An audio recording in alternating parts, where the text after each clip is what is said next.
Hello, I'm Kimberly, and welcome to the weekend edition of the Native News Update. It's Friday, November 21st, and many of the stories you hear here can be found at IndianCountryTV.com. And here's the news for the day from the Associated Press and other Native news sources. On November 18th, a task force presented its recommendations to U.S. Department of Justice officials on ways to curb violence toward American Indian and Alaska Native children, following a year of research and public hearings across the nation.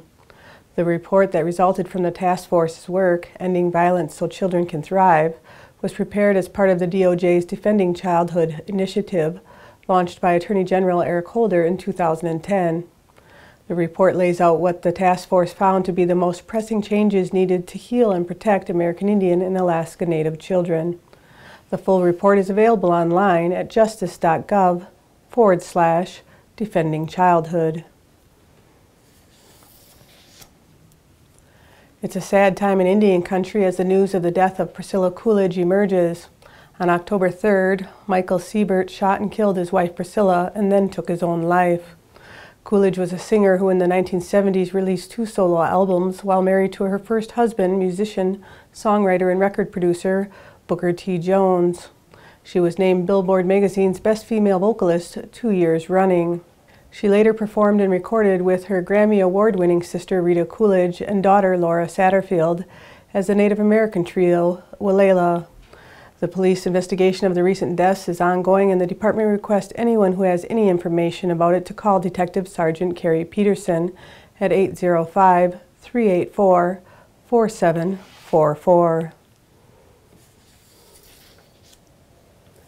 While the opposition celebrated the defeat of the proposed Keystone XL pipeline mandate to construct it, opposition to proposed oil pipeline work in Wisconsin continues. The XL proposal was defeated in the U.S. Senate by 1 vote, 59-41, on November 19th. The bill needed 60 votes in the Senate to proceed and led to the arrest of Greg Greycloud, a member of the Crow Creek Sioux tribe, who burst out singing an honor song after the vote. The Canadian energy company Enbridge continues to push for permits to expand Pipeline 61 pumping capabilities by increasing the pressure to more than 3 times the original capability. The line runs from Superior, Wisconsin to Flanagan, Illinois. The pipeline was built on an existing route of 3 other pipelines that carry oil through Wisconsin. The one deviation to the route is when Pipeline 61 hits the Lakudere Ojibwe Reservation. There, the LCO tribe refused permission for the new line to cross into the reservation.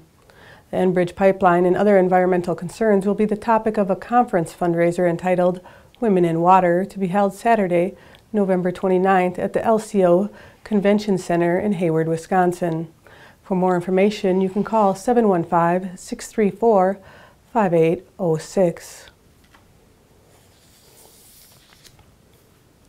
A Minneapolis strip club has generated backlash while making a promotion for a pre-Thanksgiving event they entitled TitsGiving, and Native women of color, activists, and organizations are pushing back. Patricia Shepard, one of the organizers for the protest, now co-sponsored by over a dozen organizations and scheduled for November 26th at 3 p.m., says the advertisement placed in the Twin Cities city pages for the club Deja Vu is racist and sexist, and both the newspaper and the club need to apologize for their exploitation of hypersexualized portrayal of Indigenous women. The marchers will gather at the Northwestern Insurance Building on Hennepin and Washington Avenue in order to march to Deja Vu at 315 Washington Avenue North in Minneapolis, Minnesota. The 15th Annual Native American Music Awards was held on November 14th at the Seneca Allegheny Casino, honoring the best in Native American music. A rebroadcast of the show will air Thanksgiving Day on PBS, brought to you by FNX. To get it carried in your area, you should call your local PBS station and request that they air the 15th Annual Native American Music Awards. For more information, you can check out fnx.org, NAMA's 2014, or the Native American Music Awards.com. The Oklahoma-made film, The Cherokee Word for Water, featuring Kimberlie Guerrero as Wilma Mankiller and Moses Brings Plenty as Charlie Soap, was released November 18th on DVD, Blu-ray, and iTunes. The film is inspired by the true story of the rural Cherokee community's success in bringing running water to their families. It chronicles the work and activism which led Wilma Mankiller to become the first modern female chief of the Cherokee Nation.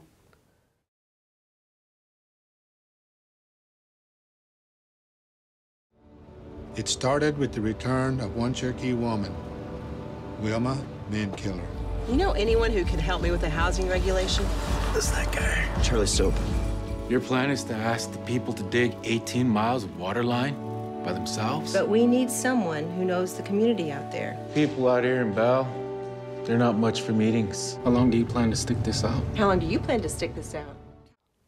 Profits for the film will benefit the newly created Wilma Mankiller Foundation, which is committed to continuing Mankiller's work for appropriate Native media, social justice, and community development in Native America.